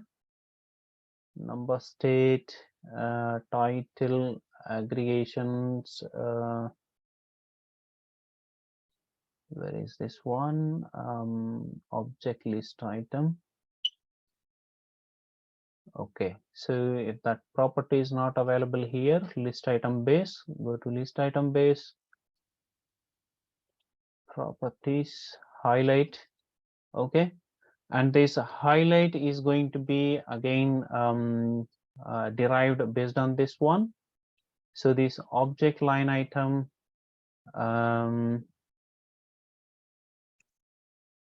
the highlight is going to be its property,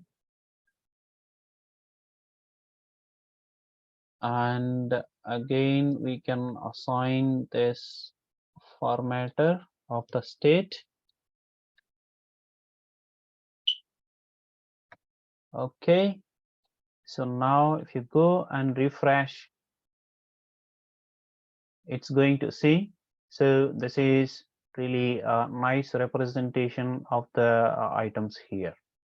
So this is how the highlighter will look like. So if you want to represent something meaningful in terms of user experience and etc., so we can go ahead and implement these formatters to do such things here.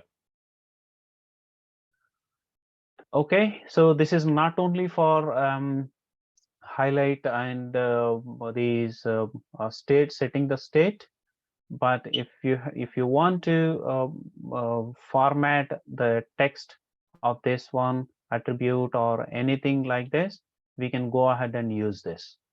And also this is not only applicable for the object list item and etc. You can apply this formatter anywhere you would like to. So it can be applied on the table as well. It can be applied on any of the form. So it can be applied wherever you can implement on the properties, on the particular properties. So whereas mostly the formatters will be using in the list representations, where they need to, the formatters need to repeat for I mean the conditional based. So here we have conditions. The trip status is our condition in this case. Okay, so we have finished with the formatters as well. So now this is not all about the UI5. We have many more things if we keep continuing and discussing learning about UI5. The best place I would recommend you to is going to the samples and find out a sample and start working on it. And the form options, whenever you go through a blog or something, some property is mentioned, and if you come here and it's not, you are not able to find that property and things like that. And that's not the end. So there will be super classes available for them, and you might need to get into the super classes and look for the properties available there. And this UI control is the last one. Okay, and on this control, whatever properties available, they are the last ones. So you can stop exploring up to control here, UI.control. So there will be only 3 or 4 levels up to here. That's it. So you don't need to worry much about it. Okay. So JSON model, OData V2 model, and the important thing, binding, calling the V2 OData model, binding with the JSON model, get property, set property, and the console is also very helpful. Don't forget to use or call the methods and replicate your scenario first here. Then you can go ahead and write the code or implement onto your JavaScript here. Okay, so yeah, that's fine. And also you don't forget to include the libraries in the XML views, and also in your JavaScript library, JavaScript controllers. So if there are any libraries for reusability. Okay, so that's all from my end. And whenever you come across with new scenarios and etc., just try to keep working on those keywords. Try to set your keywords in this particular API reference. And also, if you go into documentation, you may also get some inputs from this documentation as well.